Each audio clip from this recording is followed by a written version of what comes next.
Dis nou seker 13 jaar dat mense wou gehad het, dat ek elke jaar gevra word om 'n boek te skryf. En die aanvanklike versoek was altyd, dit was maar altyd kanker geweest, 'n boek oor kanker. Maar ek het dit nie gedoen nie, want ek het altyd geglo daar is soveel verhale wat opgebou het tot die kanker wat ek het.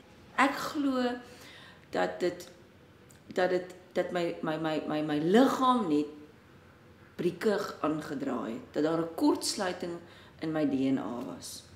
En dis hoekom ek kanker gekry het.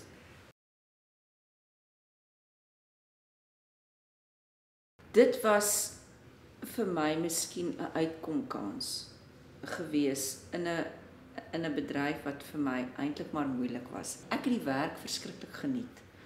Die publieke figuur aspek het my nogal geïntimideer.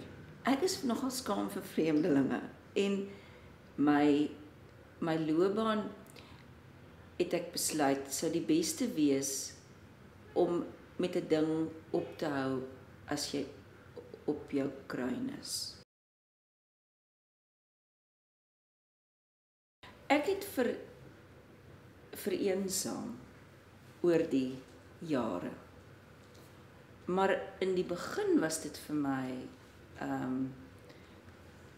die stilte was vir my skokkend. En tog was daar 'n heerlikheid aan die feit dat ek sommer net in die straat kon loop en niemand het my geken nie. Want ek het in 'n klein dorpie gebly waar daar geen mense was nie. En daar was nie winkels nie. En ek het niks gehad om te doen nie, ek was 'n huisvrou.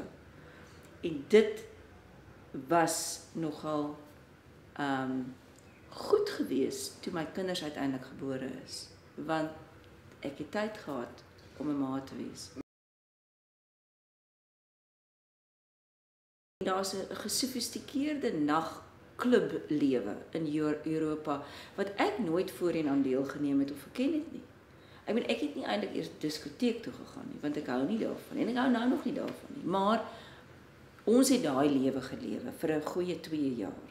En toe die kinders gebore is, het ek in die begin met Benito saam gereis. Dit was soos 'n Boswell Wilkie service as ek gereis het, want ek was verskriklike skrikkerige ma gewees. Ek was bang om my kinders, ek het geglo ek kan nie 'n ma wees nie. So ek moes altyd iemand kry om my te help om die kind vas te hou. En toe Benito gebore is, toe het ek agtergekom dat hy verskriklik geheg was aan my. En toe het ek begin meer by die huis bly.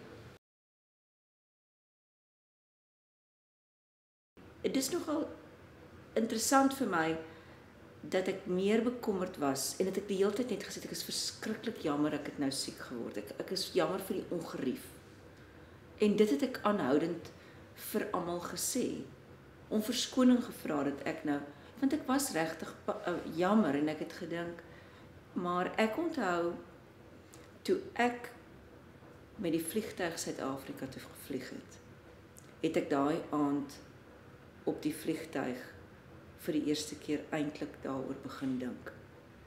En dit was vir my 'n moment in my lewe wat ek vreeslik graag die lewe wou hê.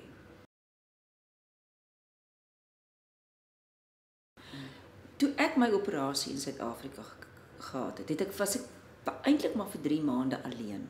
Ek was sonder Massimo, sonder Benito en sonder Misha en weg van my huis af. En my maale was nie. En dit het my baie tyd gegee om te dink oor alles. En toe het ek vir Massimo gesê in 'n brief: as ek huis toe kom, sal ons lewe moet verander. En dit was vir my 'n ding gewees wat hy moes dit of self uitwerk of, maar dis nie iets wat ek glo 'n mens kan nie vir iemand laat ophou drink nie. Jy kan nie vir iemand laat ophou kokaine snuif nie. Jy kan nie vir iemand leer om nuwe waardes aan te leer as dit nie self wil doen nie. Dit was dit. Ek het geweet, ek het gevoel ek het siek geword want ek lewe nie Janie Kapani se lewe nie. Dit is hoekom ek die ultimatum gestel het en eintlik toe ook besluit het dit gaan nie oor eintlik 'n fout in die huwelik nie. Dit gaan net dat ek ongelukkig is en 'n lewe lei en toegelaat het om dat iemand anders my 'n lewe laat lei wat nie by my pas nie en ek dink dit is ook die rede hoekom ek die boek geskryf het.